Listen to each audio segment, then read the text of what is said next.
TCU starting quarterback Max Duggan is out indefinitely as he was diagnosed with an undisclosed medical condition. If you're a TCU fan, you still feel good about Max Duggan. The injuries, had a heart condition. He's been through so much. Duggan quarterbacking. Duggan with his legs. Oh, Duggan all the way for the touchdown. Max Duggan, you are on my Heisman short list. Don't call it a comeback. Max Duggan is a Heisman finalist, and my Buckeyes are back, baby. So much football to talk about. Yeah. Max Duggan's comeback story is great. He has TCU in the college football playoff after a truly remarkable comeback season. Plus, Coach Prime is making a kickstart at Colorado. Let's see if they can make a comeback. And then Indiana Jones is back. You know, that's a movie you used to love growing up. And, hey, Tom Brady, he's always creating these fourth quarter comebacks. Please tell me how he's doing this.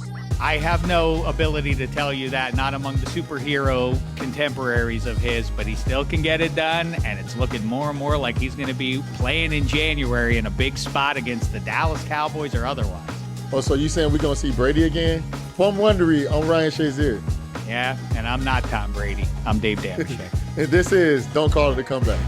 Don't call it a comeback. I've been waiting on this moment my whole life. Can't call it a comeback. Everybody to your feet, make arenas rise. Yeah, I'm saying from the left to right, we get it on tonight. We do it all, but we don't back down. Just give me one shot, one chance, I'ma take it. Fixing up the game, but these records I keep on breaking.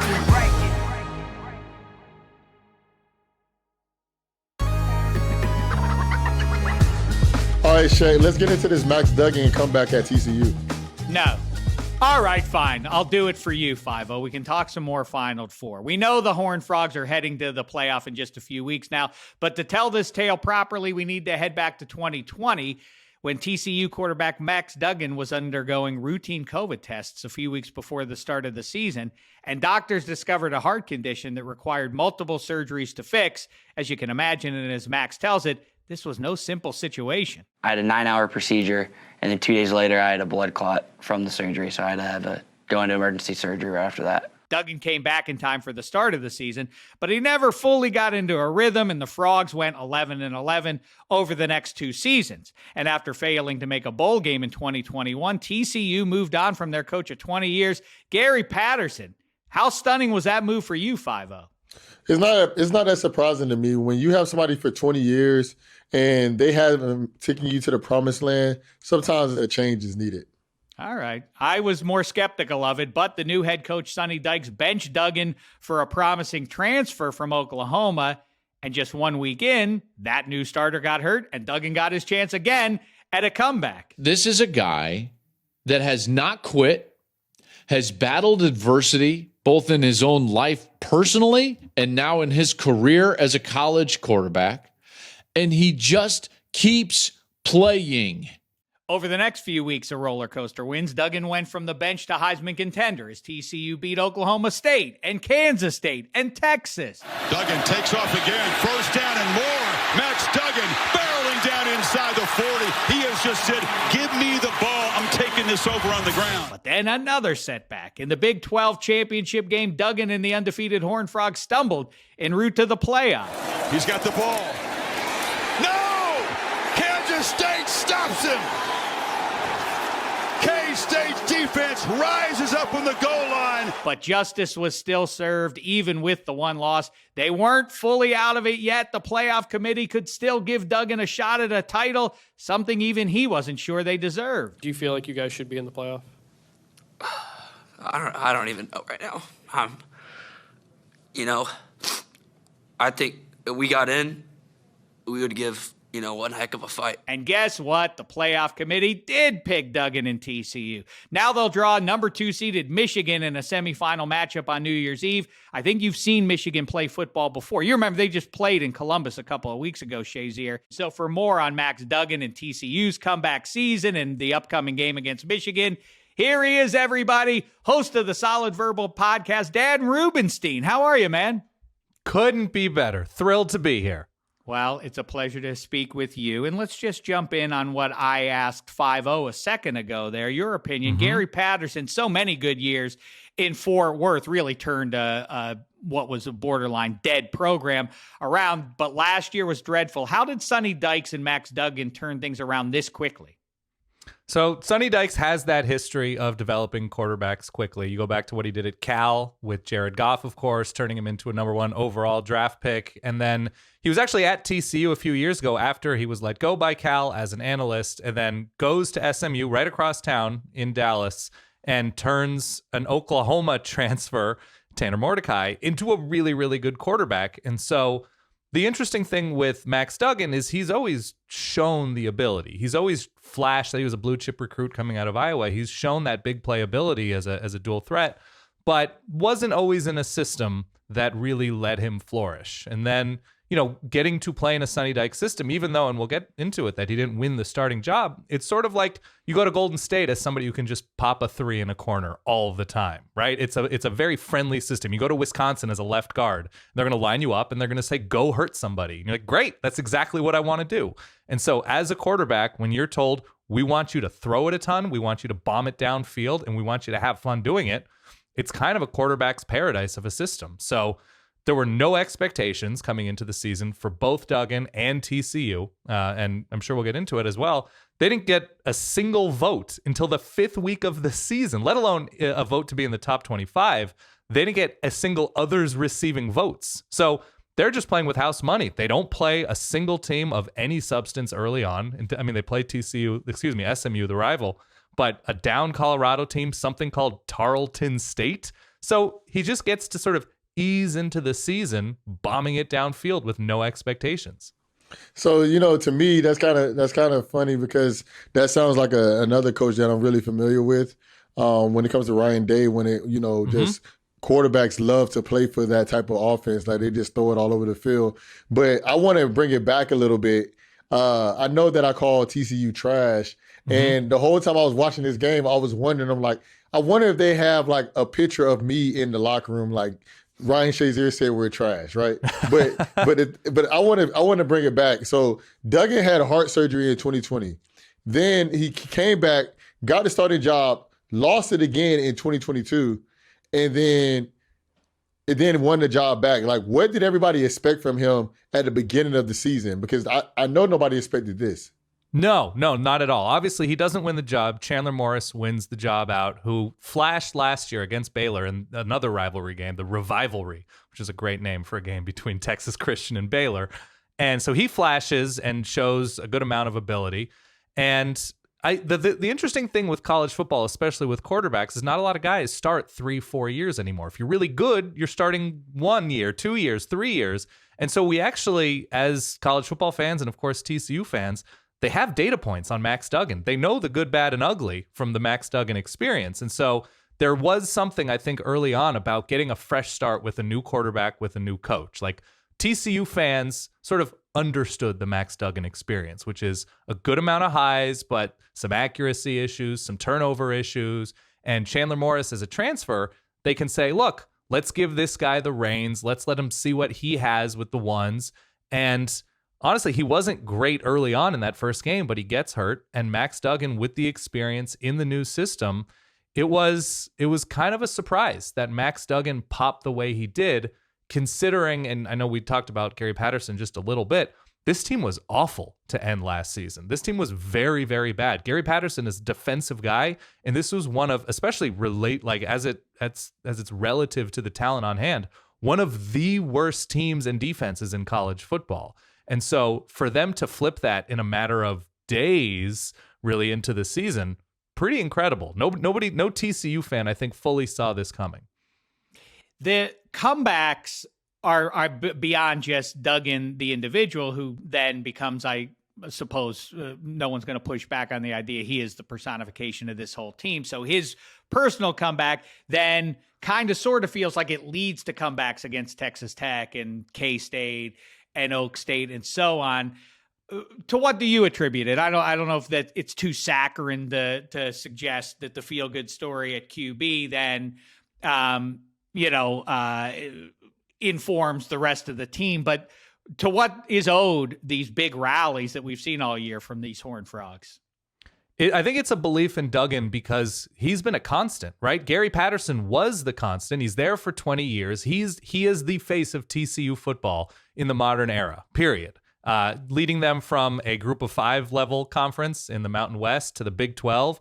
And so you can't separate Gary Patterson from TCU, and then you have to. And then by all accounts, when Gary Patterson steps down, when it becomes obvious that this is not going to be a fit moving forward, Max Duggan was the guy who held that team together. And so in the modern era of college football, something bad happens to your team or the culture in the locker room falls apart, you get 20, 25 guys leaving in the transfer portal. And so a lot of people really credit Max Duggan for saying, let's just stick around. Let's figure things out. Guys still left. They actually lost, and we didn't hear about him during the season. A 5-star running back in Zach Evans. He transfers to Ole Miss, doesn't do much at Ole Miss this season, is behind a freshman. And we haven't heard his name with TCU. There hasn't been any discussion of like, oh my God, they lost this huge weapon.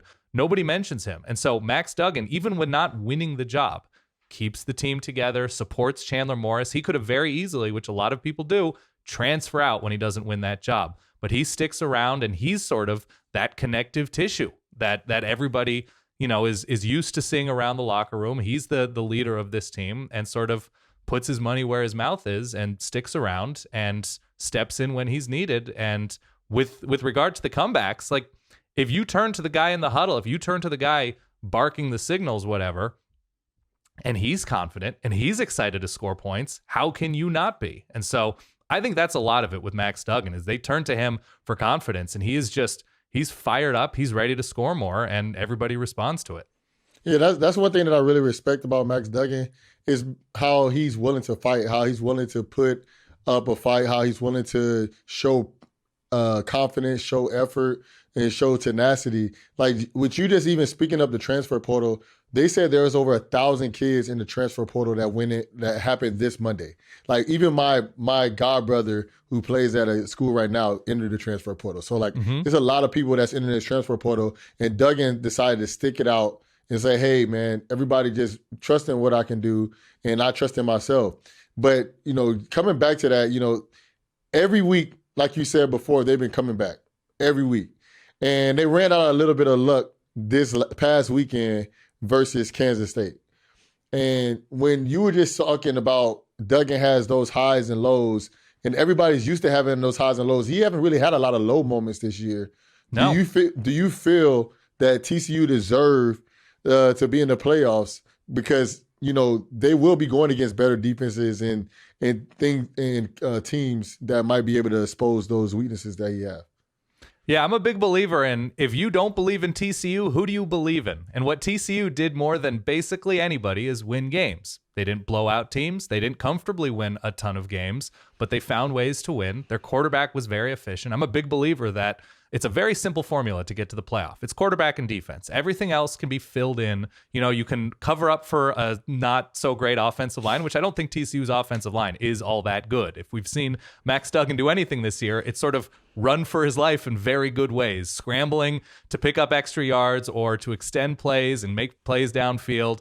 And the defense improved over the course of the season. I know that was something the playoff committee pointed to as a concern with TCU, but they actually really did improve. We saw the way they shut down Texas with game day in town. I don't think they allowed an offensive touchdown to Texas in that 17-10 win. I want to say it was a scoop and score of some kind that got Texas in the end zone. So what TCU did along the way, it wasn't pretty. It wasn't always fancy and electric, but I'm a big, firm believer in winning is better than losing. And they, once again, they don't win the Big 12, but Kansas State's a very good team. And to go 12-1, wouldn't put Alabama in over them. I might believe Alabama might win on a neutral site, but you also have to accomplish things. And I think TCU accomplished more. Dan, think about this. This is crazy. This show is called Don't Call It a Comeback, right? Right. And so Duggan came back from heart surgery. Mm-hmm. Heart surgery. Now, let's think about that when it comes to football. He came back from the bench, multiple injuries. So with him coming back from all this stuff, how much do you think he's supposed to worry about Michigan? I think this is all just bonus, right? This is all unexpected. This is all, if you asked a TCU fan, if you asked Max Duggan, if you gave him, truth serum before the season starts, you tell him they go 9-3, 10-2, they would be over the moon with the first-year coach of a new system, some new players coming in. And the fact that they go undefeated, they're playing on borrowed time, essentially. They can do anything. They're going to be the much looser team. Michigan comes into this game losing comfortably in their playoff spot last year. So the pressure is on Michigan to take that next step forward. whereas TCU is way ahead of schedule. So they're taking the game seriously. They are going to do everything they can to win. They are prepping just as hard as anybody. But you can't tell me that the looser sideline doesn't belong to the Frogs in this upcoming matchup. Don't call it a comeback.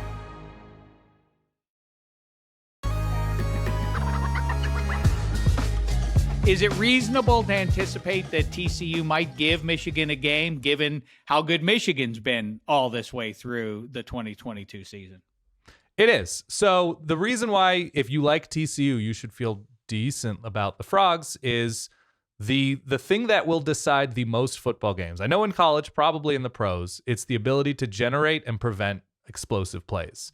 TCU is one of the most explosive teams in the country on offense. They've got Quentin Johnston, big receiver. Tay Barber's very, very good as a big play guy. Kendre Miller in the backfield is very, very good. That's not who Michigan is. They popped a couple of those plays these past couple weeks against Purdue and against it's a scrappy team from Columbus. Oh my I've got gosh, to look don't do this this up. right Hold now. on. Let Don't me do this check right my now. notes here. Don't It do this appears right it's now. the Ohio State, the Ohio something. Anyway, Michigan doesn't do that as much. Their defense does a very good job preventing it. And so that's really, you talk about TCU as a comeback team. If you go down 28-10, but you can also generate a 71-yard play just out of thin air, you have a pretty good shot to come back in that game. And so that, to me, if TCU doesn't start slowly against Michigan, they've got a great shot just because of the calculus involved in defending TCU and the entire field when the Frogs have the ball. So I know I'm not really supposed to ask you two questions in one Go question, for it. but I'm about to ask you two questions right now. So with Sonny Dykes, with him coaching so well at TCU, do you feel that TCU is a program that you think that he will stay at long term if he continued to coach like this? Or do you think, hey, when the next bite of the apple comes, he leaves? And then the second one is Max Duggan is up for some personal awards right now. Mm-hmm. And, with his rocky story, do you think it helps his chances of possibly winning the Heisman Trophy over C.J. Stroud and Caleb Williams? I think he's got a great shot. I don't know if his name recognition is where it should be. Stetson Bennett wins the national championship. Georgia goes undefeated. C.J. Stroud, of course, has been a household name as a killer of a quarterback for Ohio State. Obviously, Caleb Williams and his unbelievable ability athletically and as a quarterback to just change the sport is incredible. Max Duggan is healthy. Max Duggan led his team to an undefeated regular season. Max Duggan was the engine for a team almost single-handedly at times that came back and won games in thrilling fashion. He absolutely has a shot to win the Heisman because it's a good story. It resonates with people. And you have people, perhaps, you look at Stetson Bennett and you can say, well, look at the talent around him, right? Look at the defense that puts him in that position. Look at the offensive skill talent. With Caleb Williams, they come up just short, and he's seen in some circles using the portal, sort of a mercenary, following his coach to USC, bringing in a Biletnikoff receiver. Maybe people aren't thrilled with that storyline.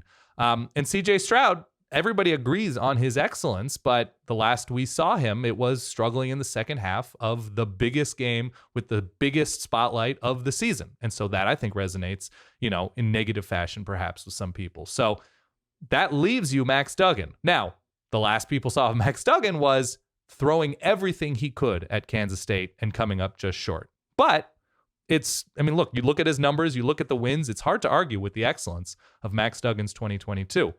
As for Sonny Dykes, I think it would take a lot. He's from Texas. Obviously, his father is a coaching legend in the state, Spike Dykes, and he gets this second chance. You talk about a comeback. He was sort of off the map and, gets back to SMU, which is not a huge program right now.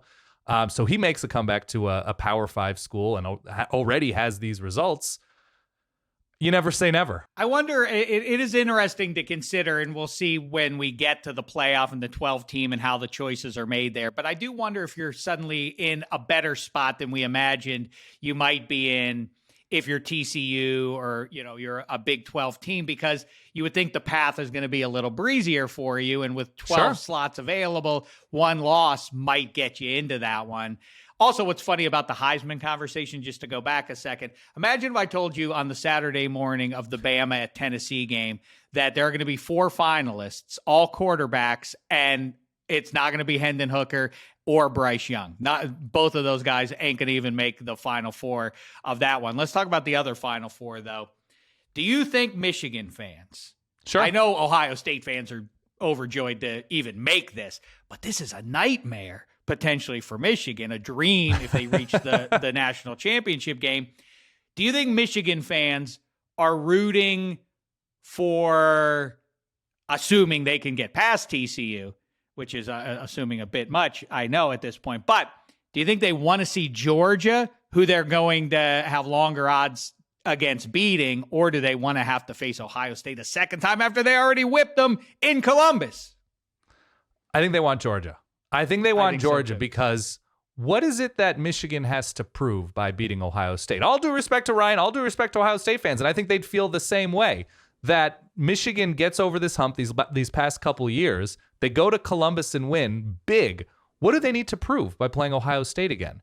Now, you get Georgia, undefeated last regular season, undefeated this regular season, of course, lose to Bama in the SEC championship game last year. You get this opportunity. It's kind of a true neutral site game. National championships in LA. It's not in New Orleans. It's not in Atlanta. It's not in Miami. It's across the country from Georgia, and both teams would travel well, hypothetically, Georgia and Michigan.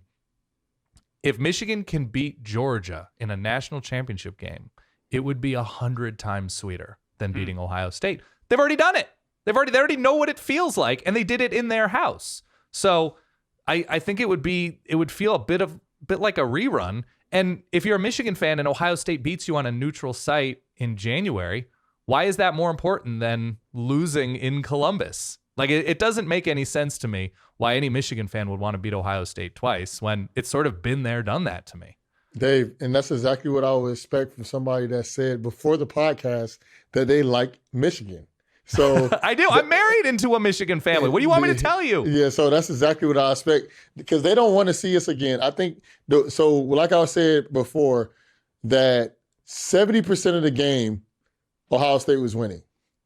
Mm-hmm. Michigan won on 5 plays. So obviously they won on 5 plays. It turned out to be a blowout, but we were winning 70% of the game, 70%, so, and that's what even the commissioner of the college football playoffs said that in the press conference after they selected the teams.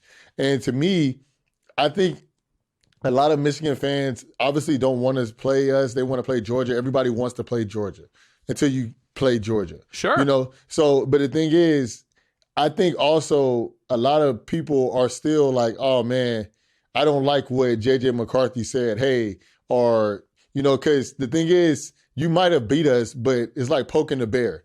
And that's kind of like with TCU and K-State. K-State lost to TCU at the beginning of the season. Yeah. But, hey, we play each other again on a neutral site, and then you go in there like, hey, we're going to beat you.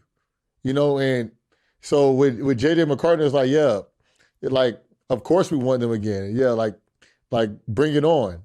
I don't think that game is going to be the same if we play them again in a neutral site. Hey, no offense to you, 5-0.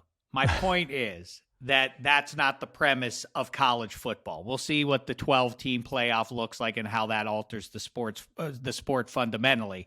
I hated when Florida got a second shot at Florida State in the Sugar Bowl way back when, and they whipped them. And I hated when Bama got a second shot at LSU because their kicker missed 2 kicks in Tuscaloosa. Them's the breaks. That's the way it's structured. I already am sad for Michigan fans about the potential of having to play Ohio State twice after they already vanquished the monster once 3 weeks prior. It would stink. I'd be sick for Wolverines fans, and I'm an Indiana Hoosier fan. I have no rooting interest in either direction there. So this is all I have to say, and then we can say thank you. To me. Well, he can say something back, right? No. But to me, like when Alabama got another shot and they won a national championship, nobody didn't say anything. Oh, people said everything. People said a ton. I didn't hear anything. I didn't hear it. When Georgia did the same thing, people didn't say anything. So Georgia was in the same situation. Was it last year? Mm-hmm.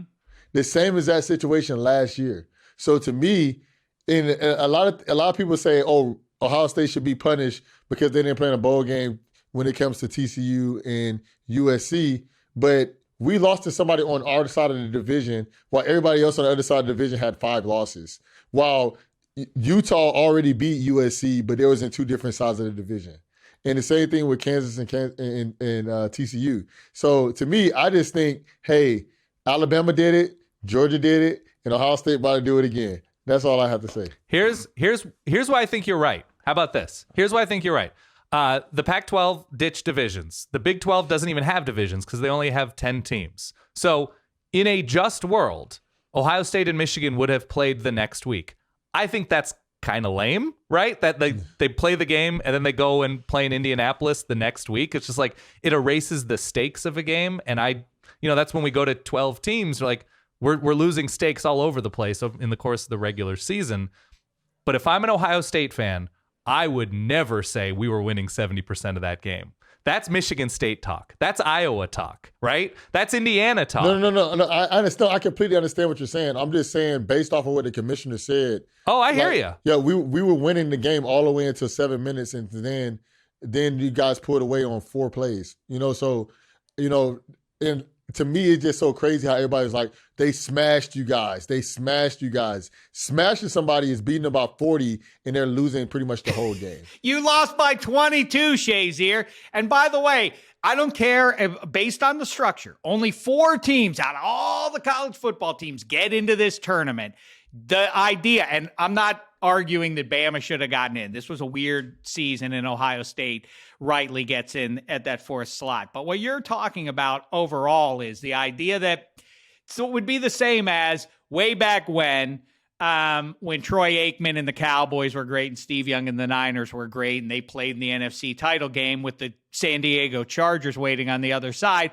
At the end of that game, people said, come on, we know these are the 2 best teams, Dallas and San Francisco. Run it back in the Super Bowl. The Chargers don't belong. That's what you're talking about doing. It ain't right. Some divisions, some conferences are harder than others. That's the way the cookie crumbles. Hey, Dave, let me say this.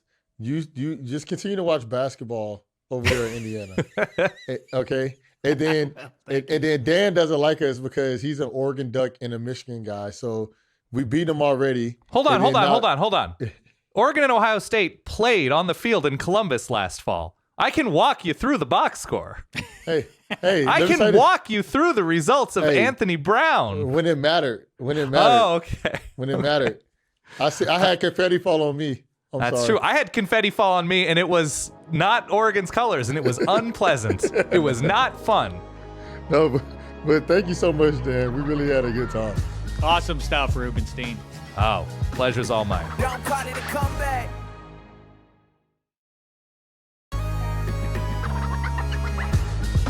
Time now for some other comeback stories in the news we need to talk about for this week. This is the Checkdown.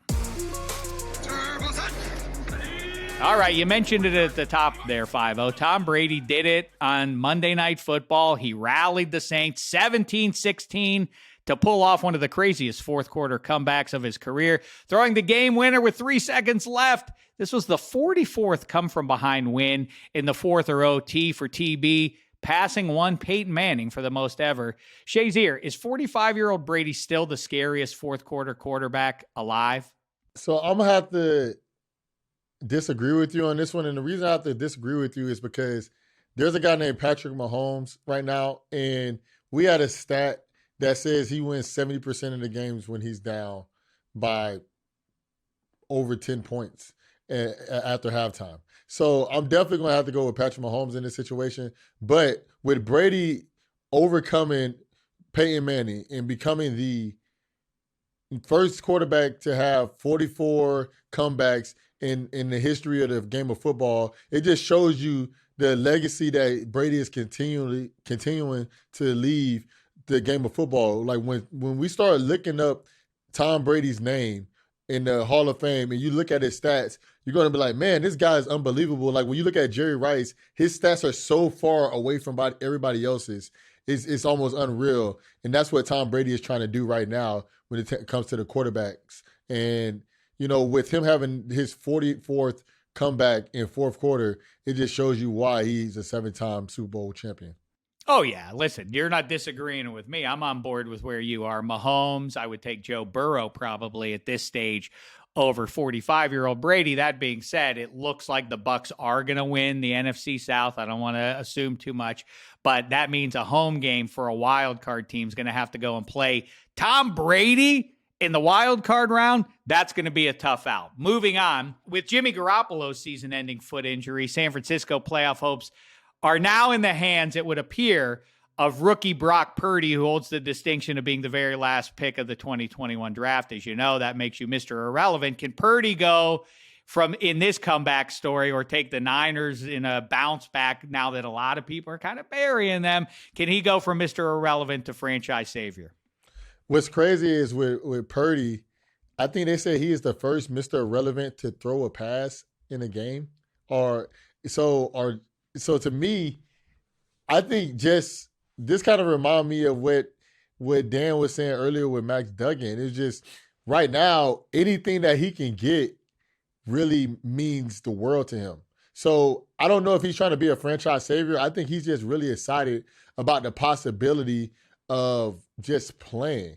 And, you know, with the way that Kyle Shanahan sets up his team, it allows somebody like Purdy not to be able to put the game on his back, but put it on the running game and put it on the defense. So I think this is a good situation for him.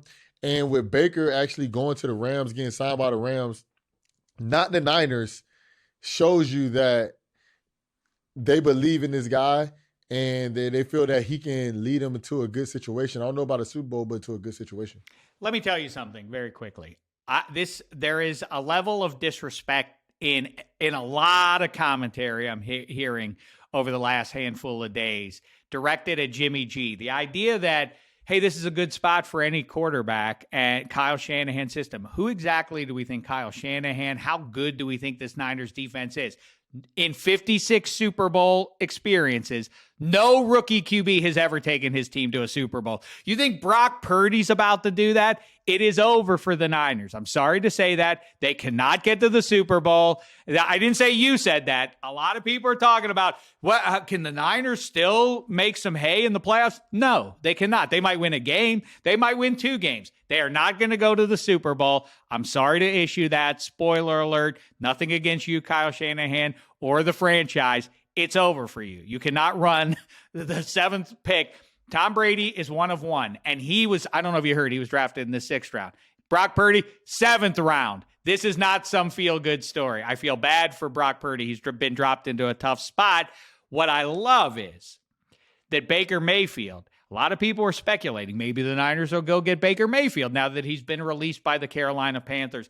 What I was hoping would happen has happened. The Rams picked up Baker Mayfield, and I'd like to think that a big part of that was spite for the arch rival. They weren't going to let the Niners get him and do what the Rams did a year ago, which is bring in a quarterback and win the Super Bowl with him. I love this move. This is way better than jersey swapping. This is what the league needs. It needs some actual hatred. You see what I'm saying, Shazier? I hope they blocked him just from getting to the Niners. They have no use for him themselves in L.A. They just don't want the team in red to get him. First of all, they definitely need to have use for him. They didn't play well last week. They did not look good.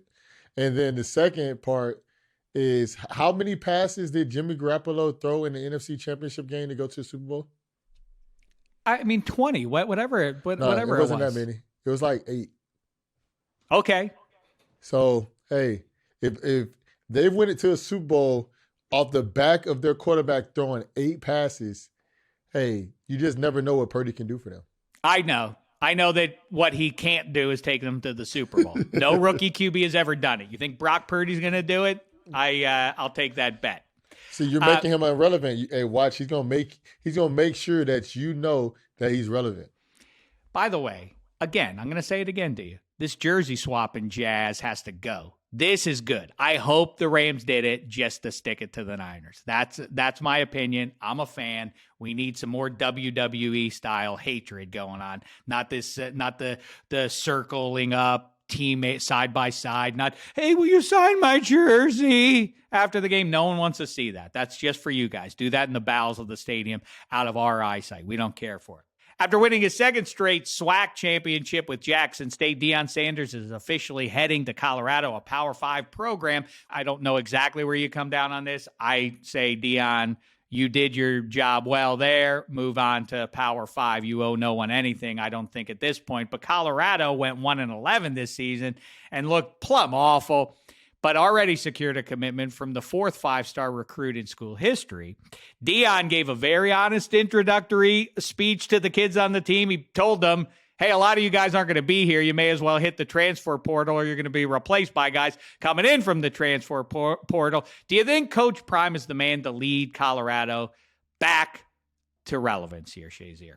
So the biggest thing I love about Coach Prime, and I'm not going to call him Deion because he doesn't like to be called Deion. He likes to be called Coach Prime. And the biggest thing I like about Coach Prime is he's a superstar.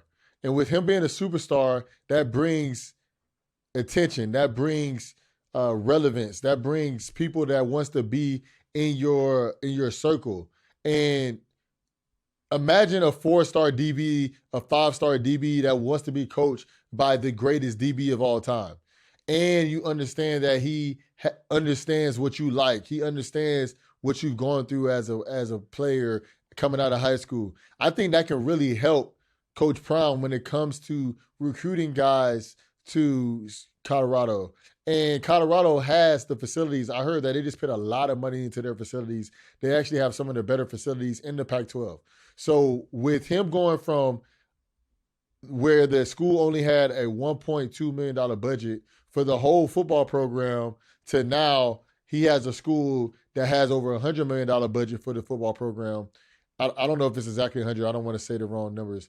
But I just know that he has a lot more opportunities to get better talent, and they're going against some of the bigger talent as well. So now when he was at the SWAC, sometimes guys were like, oh, Travis Williams isn't going against these top receivers. So now with him going to Colorado, he's going to go against Jordan Addison's. Next year, they're going against Caleb Williams. They're going against some of the best receivers, best cornerbacks, best O-linemen in the country, and best coaches. Next year, Coach Prime is going to have to go head-to-head with Lincoln Riley and see what type of coach he is. And I think he is the type of guy to do that. He's just going to have to come in strong, because if he comes in strong, it's just going to become an avalanche effect.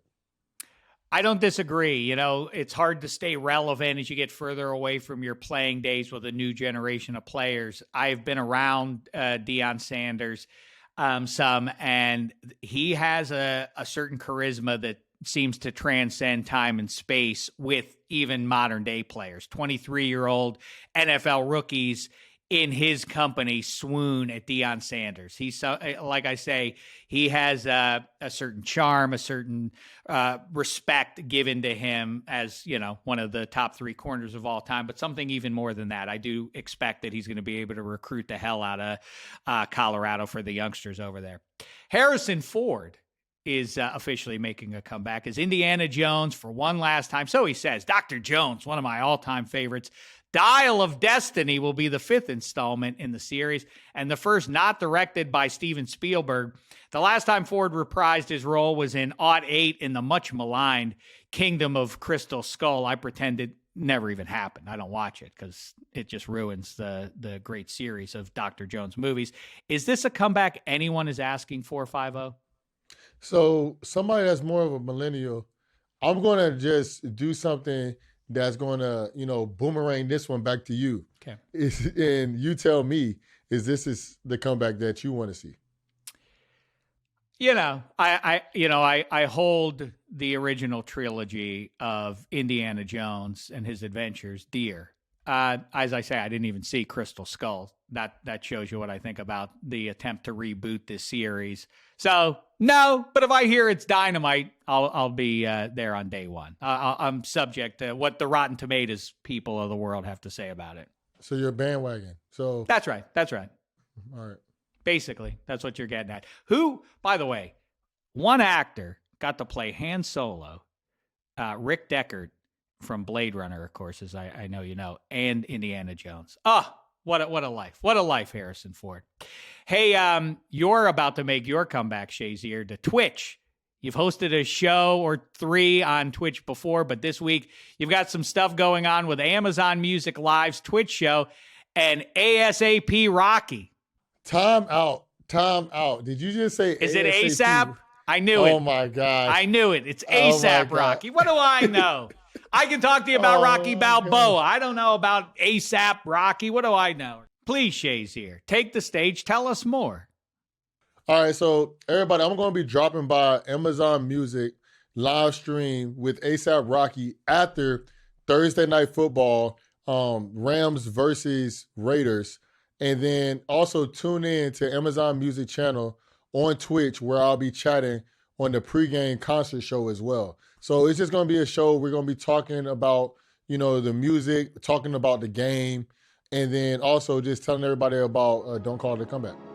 Hey, Thursday Night Football on Amazon. Go for that. Pre and post game on Twitch on the Amazon Music channel. Make sure you check it out. 5-0. Sounds like a good time. Give my best to Mr. Rocky, please. And that's it for this episode of Don't Call It a Comeback. Make sure you follow, rate, review the show wherever you're listening at. Check us out on YouTube on the Wondery channel. Hey, there's a subscribe button, so that means you should hit it.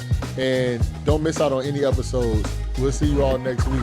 Don't call it a comeback. I've been waiting on this moment my whole life. Can't call it a comeback. Everybody to your feet, make arenas rise. Yeah, I'm saying from the left to right, we get it on tonight. We do it all, but we don't back down. Just give me one shot, one chance, I'ma take it. Fixing up the game, but these records I keep on breaking.